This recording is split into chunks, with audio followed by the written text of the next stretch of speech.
What would you do if your ex-wife moved back into your house 2 years after her funeral?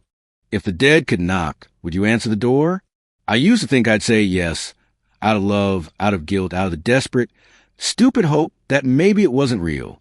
But when I heard her knock at 3:07 a.m., I didn't open the door. I froze in the hallway, my heart pounding so hard it felt like my ribs would crack. The sound came again, 3 soft knocks. Deliberate, familiar. It had been 2 years since Julia died. I hadn't spoken her name in months. Couldn't. Not after what happened.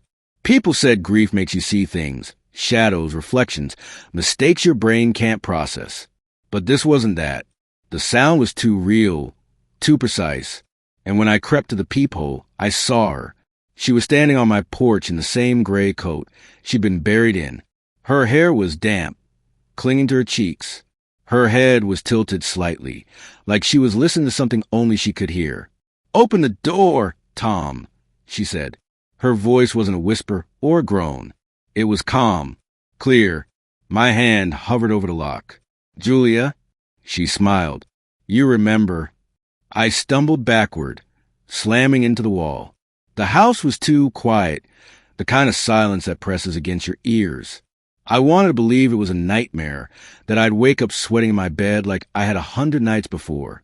But when I blinked, she was still there. Then came the scratching. Her fingernails against the wood, slow and deliberate. The same sound she used to make absent-mindedly when she was waiting for me to answer a question. I felt every nerve in my body tighten. "Please," she said softly. "It's cold out here."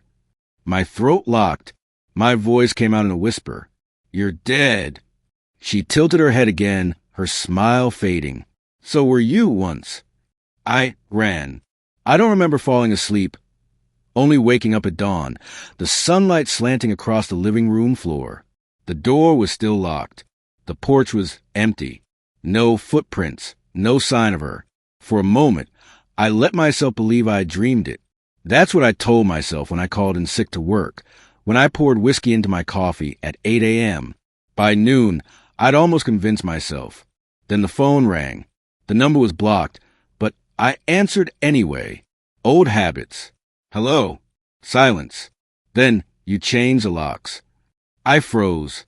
The voice was hers. "Who is this?" I said, trying to sound angry instead of terrified. "Don't pretend you don't recognize me, Tom." Her tone was soft, almost playful. "You never were a good liar." I hung up. The dial tone buzzed in my ear like static. I sat there for a long time, staring at the phone. I didn't call the police. What would I say? My dead ex-wife just called to complain about my locks.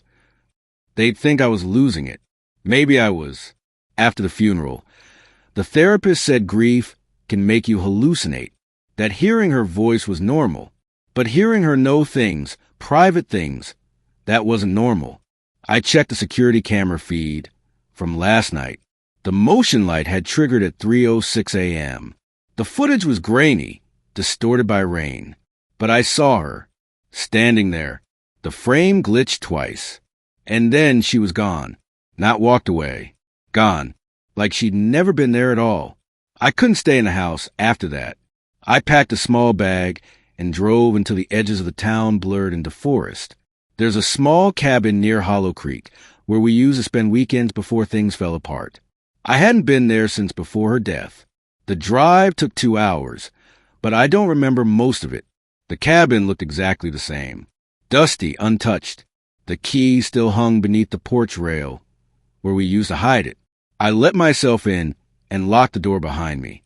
The air smelled like cedar and rain. For the first time in months, I felt almost safe. I lit the old fireplace, poured another drink, and tried to convince myself I wasn't running from a ghost. But that night, she came again. I woke up to the sound of footsteps pacing outside the cabin. The boards creaked, slow and deliberate. Then came the tapping on the window, soft, rhythmic. I didn't move. I couldn't. "Tom," she whispered. "You left me again." I squeezed my eyes shut, tears hot against my face. "You're not real."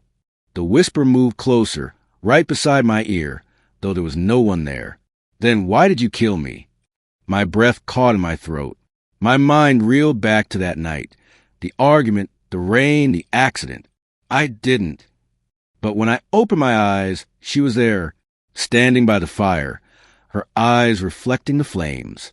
The right side of her face was bruised, her lips split, her skin pale as marble. Her clothes hung loose, damp, like she just crawled out of ground. "Why did you leave me in the car, Tom?" she said quietly. "I tried to save you," I whispered. She smiled sadly. "You didn't try hard enough." I stood, heart hammering. "You're not her. You're something else." Her expression darkened. "And what if I am? You still owe me." The firelight flickered violently. The air grew heavy, suffocating. Then she was gone, just like that. I collapsed to the floor, gasping. The room smelled like smoke and wet earth. I could still hear her voice in the walls, faint, echoing, endless. When I finally managed to stand, I saw something on the window. Fingerprints, smudged across the glass from the outside. There were only 4. The 5th one, the thumb, was streaked across the inside. I didn't sleep the rest of that night. I couldn't. Every time I closed my eyes, I heard her voice again. Soft, deliberate, patient. The way she used to sound when she wanted me to admit something. When morning came, the cabin was still and cold, but the scent of wet earth lingered in the air. I stared at the fireplace, the embers now dull and gray, and for a moment, I could almost see a reflection in the ashes. I kept telling myself it was my mind, grief, guilt, whatever the hell you want to call it. But the fingerprints on the glass said otherwise. They were too real, too deliberate, and that one streaked inside made me feel like she'd been standing right behind me. I wiped them off, but the outline stayed in my head. By noon, I convinced myself to drive back into town. I told myself I needed food and a shower, that I'd see people, feel normal again. But that wasn't it. I just didn't want to be alone. The drive back was quiet, the kind of silence that hums at the edge of your sanity. My mind kept replaying that night. 2 years ago, the rain, the argument, the crash. We'd been coming back from her sister's place. Julia was furious. She always said I was cold, detached, more concerned with work than her. She wasn't wrong. I'd been distant, tired of the fights that circled the same points until both of us were empty. I should have pulled over. I should have walked away. But I didn't. She grabbed the wheel. I remember that. Her fingers cold against my wrist. The tires screeching. The world spinning. The water. When I came to, the car was upside down in the ditch. My head was bleeding, the smell of gasoline sharp in the air. I crawled out, screaming her name, but she didn't answer. The car was sinking into the mud, water rushing through the cracked windows. I tried the door. It wouldn't budge. I shouted until my throat tore, until my lungs filled with smoke and rain and dirt. Then just silence. By the time help came, it was too late. They said she drowned before the car sank completely. I never believed that. I thought I saw her eyes open, her hand reaching for me. I thought I felt her heartbeat when I touched her face. But memory is a liar. It changes to fit what you can live with. When I got back to the house that afternoon, the front door was open. I stopped in the driveway, the weight in my stomach dropping. I'd locked it before I left. I was sure of it. The air around the house felt wrong, like it was holding its breath. I stepped out of the car slowly, every nerve in my body screaming to get back in and drive away. But I didn't, because part of me, the stupid, hopeful part, wanted to see her again. Inside, everything looked the same at first. The faint smell of whiskey, the faint hum of the fridge, but the air was colder, heavier. I walked into the kitchen, and my hands went cold when I saw what was on the counter. 2 coffee cups. Her cup, the white one with the chip on the rim. The one I hadn't touched since she died. Steam rose from it. I could feel my heartbeat in my throat. I reached out, my hand trembling, and touched the cup. It was warm. Then I saw the note beside it. We should talk. Living alone doesn't suit you. No signature. No explanation. But the handwriting, God, it was hers. Curved, neat, looping on ends. I backed away, the room spinning. I didn't even remember dropping my phone. It clattered on the tile as I turned toward the hallway, and that's when I heard the sound. Running water, coming from the bathroom upstairs. I crept up the stairs slowly, each step groaning under my weight. The door to the bathroom was half closed. Steam seeped through the crack, curling into the hallway.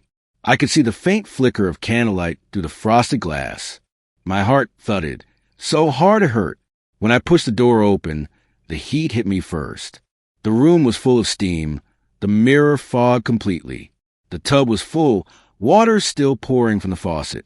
Rose petals floated on the surface, swirling slowly in the current. It smelled exactly like her, lavender and rain. And on the edge of the tub was her wedding ring. I picked it up. It was cold, despite the heat in the room. The engraving inside was faint, but still there. J+T forever. Behind me, the mirror cleared just enough to reflect my face and hers. She stood behind me, her hair dripping, her eyes fixed on mine through the fog. "I told you we'd talk," she said softly. I spun around. The room was empty. Water still ran from the faucet, splashing against the petals. I turned it off, my hand shaking. When I looked back at the mirror, there were wet handprints on the glass, small, delicate, perfect, and written beneath them, in the condensation, were the words, "Stop pretending." I ran, down the stairs, out the door, into the freezing air. My chest felt tight, every breath sharp and shallow. I didn't stop until I reached the end of the street. I stood there, gasping, staring back at the house. Every window was dark, except one, the bedroom, our bedroom. The light flickered faintly, like a candle flame. That's when my phone rang. The number was blocked again. I didn't want to answer, but something in me, fear, curiosity, guilt, made me do it. "Tom," she said. It was her, the same soft, deliberate voice. "What do you want from me?" I demanded, my voice breaking. She laughed quietly. It wasn't cruel. It was almost sad. "You already know." "I buried you," I said. "Yes," she said, her tone shifting. "And then you built the house over me." My stomach twisted. "What?" Her voice grew quieter, almost a whisper. "Check the basement, Tom." The line went dead. I stood there for a long moment, listening to the dial tone. The wind howled through the empty street, carrying the faint smell of rain. Every rational part of me screamed to get in the car and drive away, to never look back. But I couldn't, because beneath the fear, something else had taken hold, a need to know. By the time I reached the house again, the lights had gone out completely. The front door was still open, creaking softly in the wind. I stepped inside, the floor cold under my shoes. Every sound seemed amplified. The groan of the stairs, the faint hum of the fridge, the whisper of air through the vents. I moved to the basement door. It was locked. It had been locked since I bought the house, since before we moved in. I'd never had a key for it.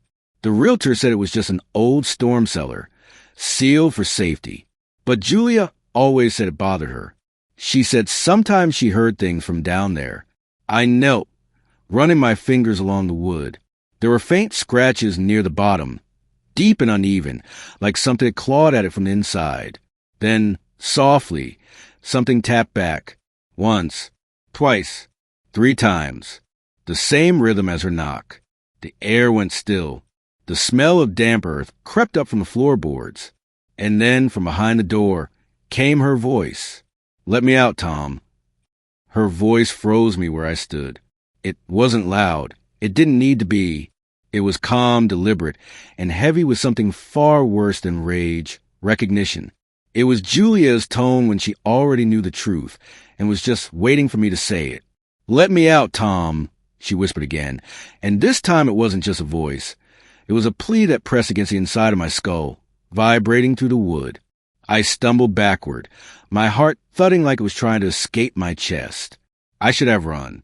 I should have turned and fled the house, got in the car, and never looked back. But I didn't, because even through the fear, there was something else, a sickness, a pull. I wanted to hear her again. "Julia," I said quietly, my throat dry. "If that's really you, how are you here?" Silence. Then the faint sound of movement from behind the door, something dragging against the concrete floor, something that sounded too heavy to be a person. My stomach twisted. "Tom," she said softly, "you promised you wouldn't leave me alone down here." My voice cracked. "I didn't." "You lied." The door rattled violently. I jumped back, hitting the opposite wall. Dust fell from the ceiling. The air filled with the smell of wet soil, sharp and metallic. "Julia, stop!" I shouted. "Please stop." The rattling stopped. For a moment, I thought it was over, but then came a sound that made every nerve in my body seize. A low, muffled laugh. Not mocking. Not human. "I can hear your heart," she whispered through the door. It sounded just like it did that night. I turned and ran upstairs, slamming the door behind me. The lock clicked, but I knew it wouldn't matter. I grabbed my phone from the counter and dialed 911, my fingers shaking so hard I could barely hit the buttons. 911, what's your emergency? I could barely get the words out. "There's someone in my basement." The dispatcher's voice was calm and professional. "Sir, can you tell me your address?"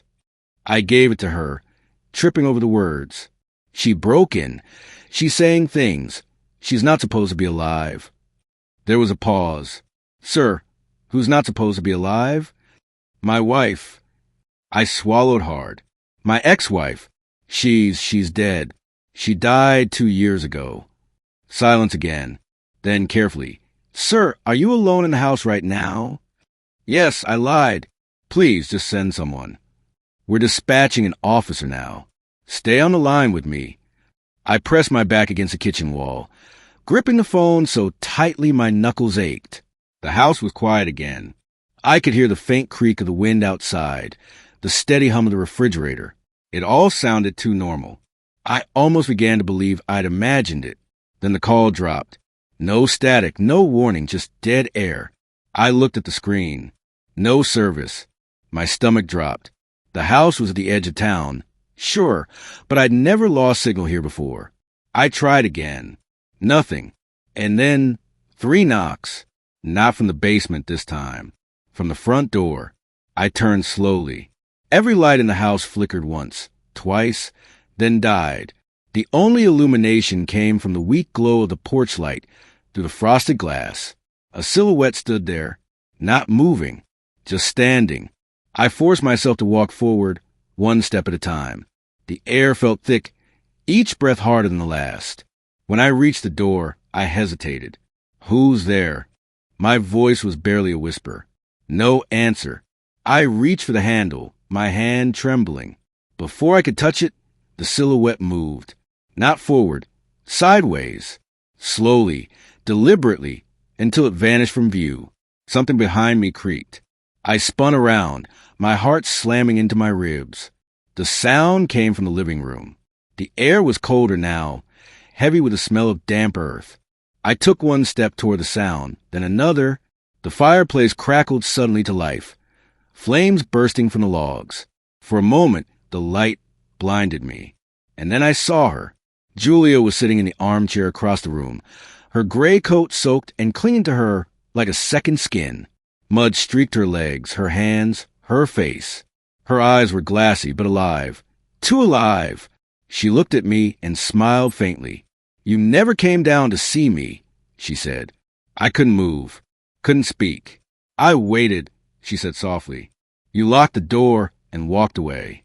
You told them it was an accident, but we both know it wasn't, don't we?" My throat went dry. "You grabbed the wheel," I whispered. I tried to make you stop," she said. "You were going to leave me, Tom. You'd already packed your things. I saw the tickets." I felt my knees weaken. "Julia, please." "You didn't even look back when the water filled the car," she continued, her voice trembling now. "You watched. You let it happen. And when you realized what you'd done, you buried the truth. You buried me." Tears burned my eyes. "I tried to save you," I said. "I swear I did." Her expression softened slightly, almost pitying. "Maybe you did," she said, "but that doesn't change what's underneath." The firelight dimmed. The flames began to sputter, shrinking until only faint embers glowed. The room grew darker, colder. Julia stood, her body stiff, jerky, like her bones didn't quite remember how to move. "I'm not here to hurt you, Tom," she whispered. "I just want you to remember." "Remember what?" Her eyes flicked toward the hallway. "The basement." I shook my head violently. No, Julia, please." She smiled faintly. "You sealed me in, remember? After the accident. You couldn't stand to look at me, so you brought me here." My blood ran cold. "That's not true," I said, but even as the words left my mouth, I knew they were hollow. The memory clawed at the edge of my mind. The night after the funeral, the drive out to the house, the dirt on my hands, the smell of rain. The lights flickered again, the air filled with whispers, faint, overlapping voices. I couldn't make out the words, but they were all saying the same thing in different tones. Pleading, mocking, weeping. Julia's voice rose above them, soft but clear. "She's not the only one down there." My heart stopped. "What do you mean?" She took a step closer, her face pale, her lips trembling. "You didn't bury me alone."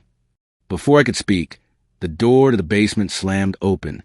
The sound was deafening, echoing through the entire house. Cold air rushed out, thick with the stench of earth and rot. I turned toward it, and in the doorway stood a figure.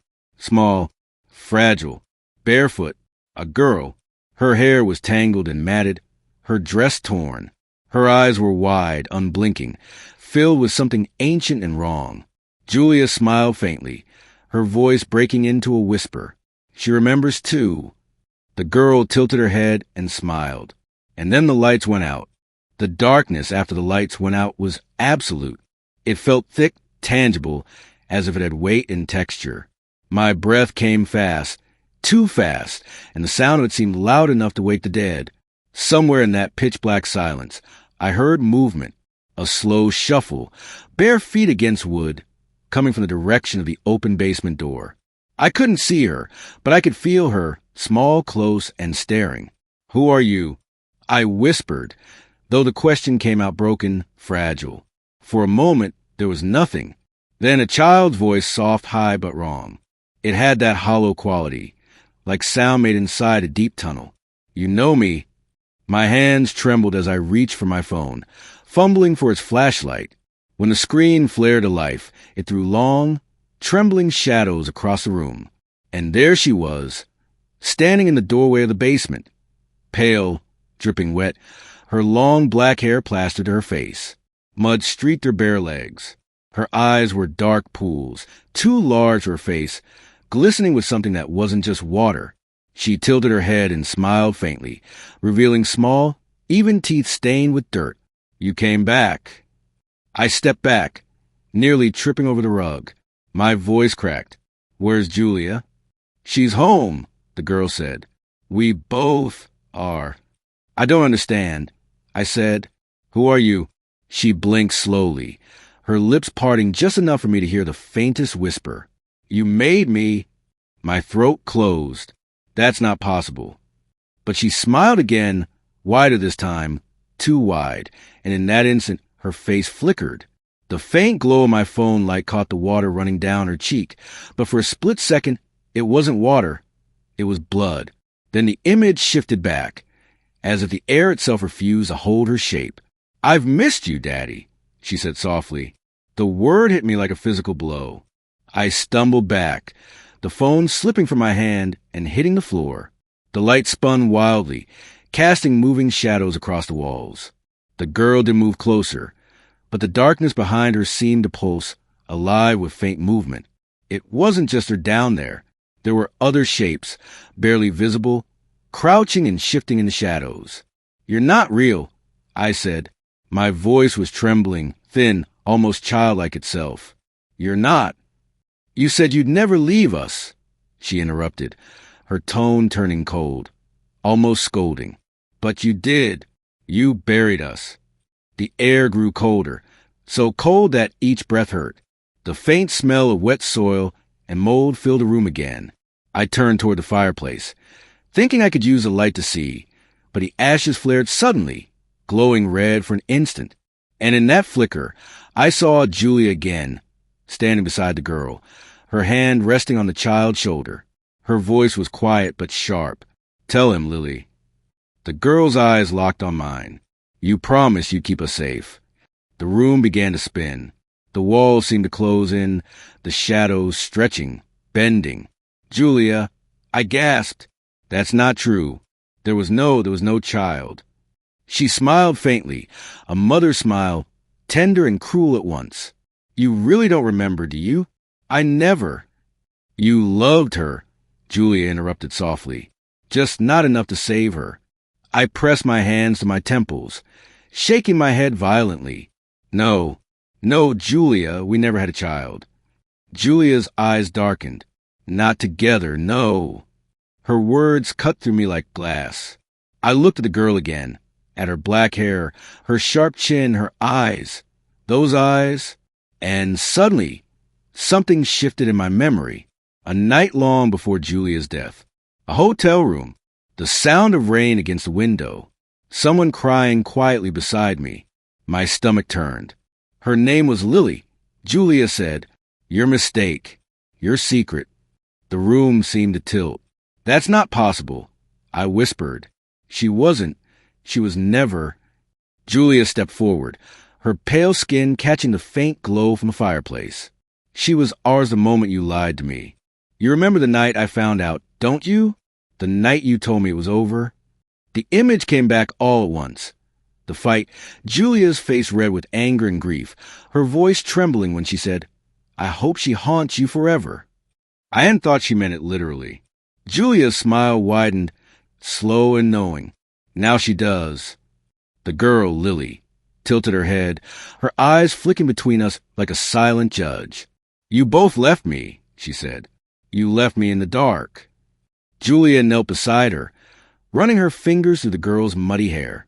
"He'll make it right this time," she whispered. Lily's face twisted into something cold and ancient. "No one leaves again." The lights flickered violently. I grabbed the nearest object, a lamp, and hurled it toward them. The sound of breaking glass filled the room, and for a moment, everything went black again.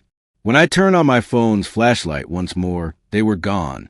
The doorway to the basement was empty. I rushed forward, slamming the basement door shut and locking again. My heart was pounding so hard it made me dizzy. I pressed my forehead against the door, my hands shaking uncontrollably. Then, faintly from the other side, I heard it, a child's laughter, high, distant, and wrong. I backed away, my breath coming in gasps.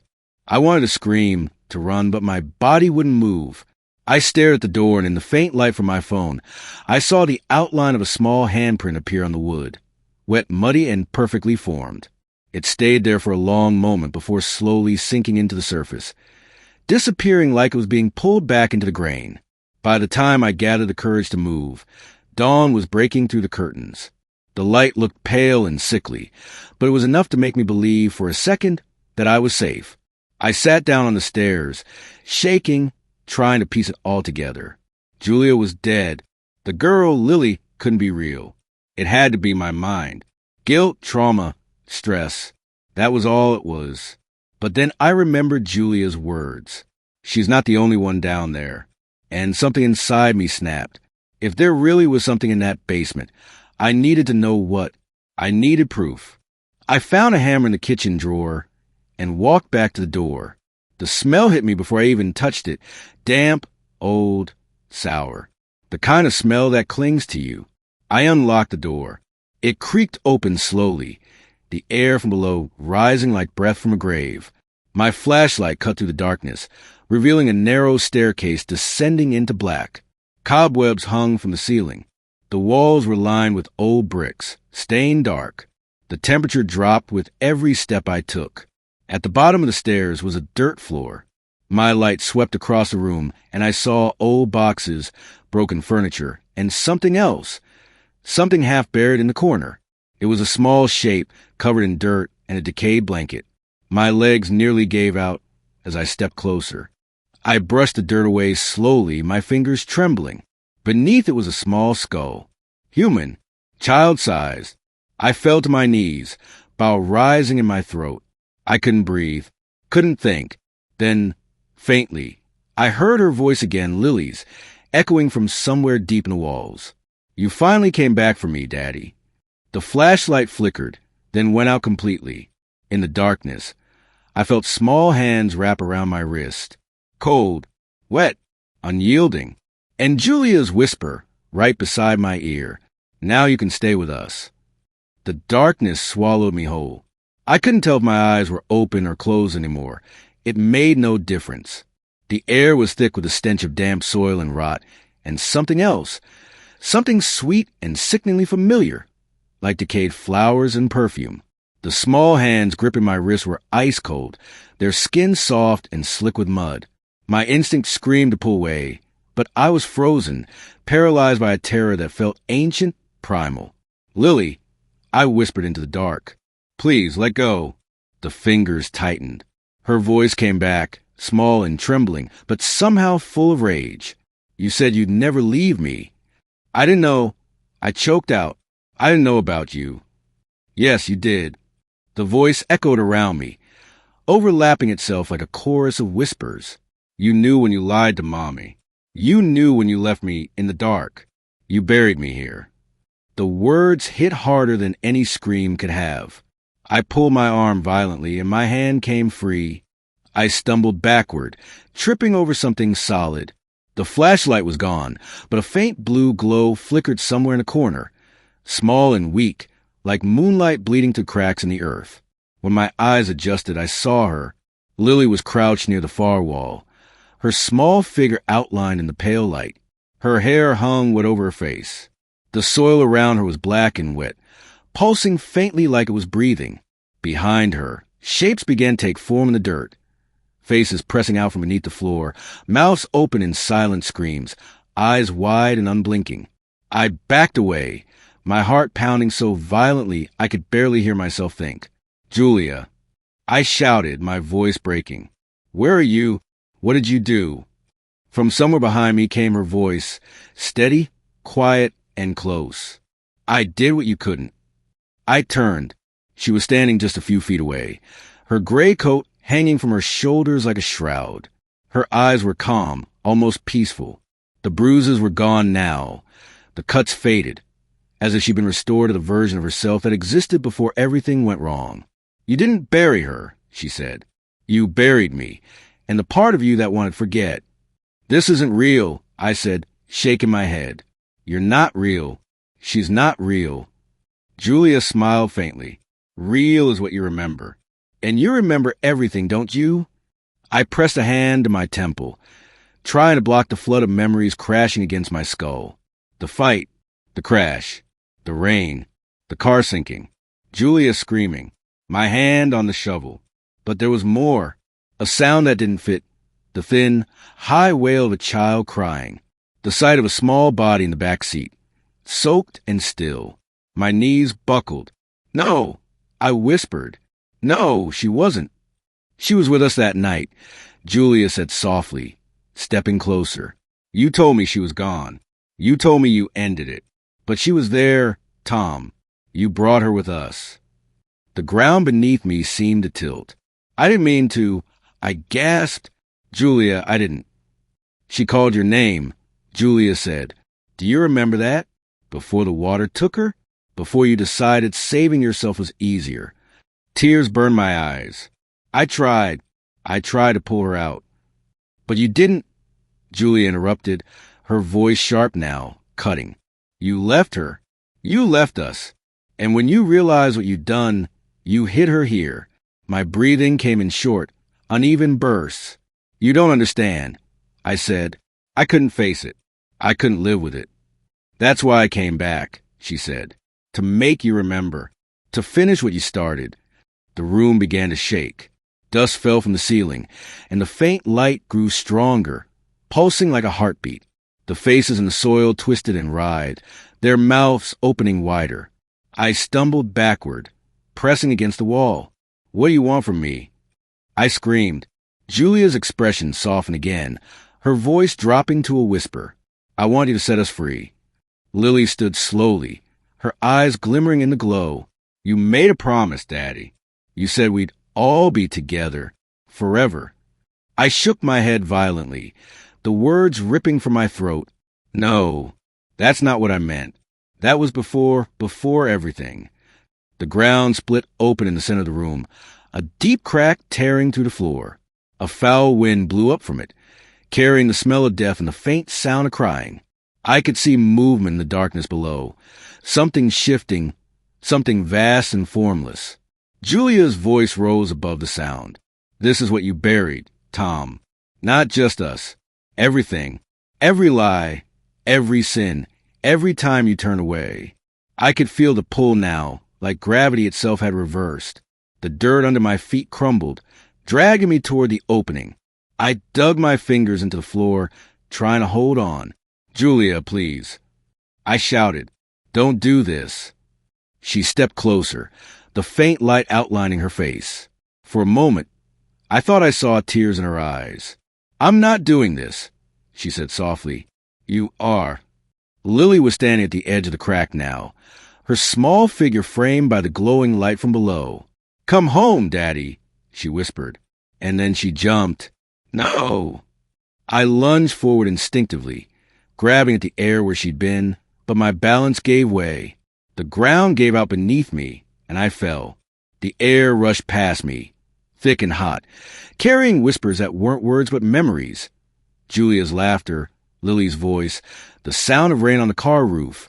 Then the smell hit me, mud, gasoline, decay. I landed hard on something wet and soft, the impact knocking the breath out of me. When I opened my eyes, I wasn't in the basement anymore. I was sitting in the driver's seat of the car. The windshield was cracked. Rain pounded against the glass. Water pooled around my feet. The headlights flickered weakly, illuminating the shape of another car in the distance. And beside me in the passenger seat, Julia turned her head slowly. Her skin was pale, her lips blue. You shouldn't have left, she said. In the back seat, Lily sat motionless, her eyes open, her small hands clutching the soaked blanket. You said forever, she whispered. My throat burned. I'm sorry, I said. I'm so sorry. Julia reached out, placing her cold hand over mine. Then say it, she said. Say what you buried. The rain grew louder, deafening. My vision blurred. I felt the weight of the past crushing down on me. Every lie, every betrayal, every broken promise. My chest heaved, and the words tore free. I left you both. The air went still. The rain stopped mid-fall. Julia smiled faintly. Now you remember. Lily leaned forward, resting her chin on the back of the seat. We remember too. The light outside the car began to change, growing brighter, whiter, until it filled everything. My body felt light, weightless, and for the first time in years, the guilt began to fade. Then Julia's voice came one last time, soft and distant. Rest now. The house is empty again. The white light consumed everything. And when I opened my eyes, I was standing outside the house, the morning sun rising behind it. The air was still, the windows dark. The front door was open, swinging gently in the breeze. I stepped forward, and in the reflection of the glass, I saw them, Julia and Lily, standing together, smiling faintly. I smiled back. Then the door creaked shut on its own. Inside, somewhere deep below the floorboards, the sound of faint knocking began again. 3 slow taps, and then silence.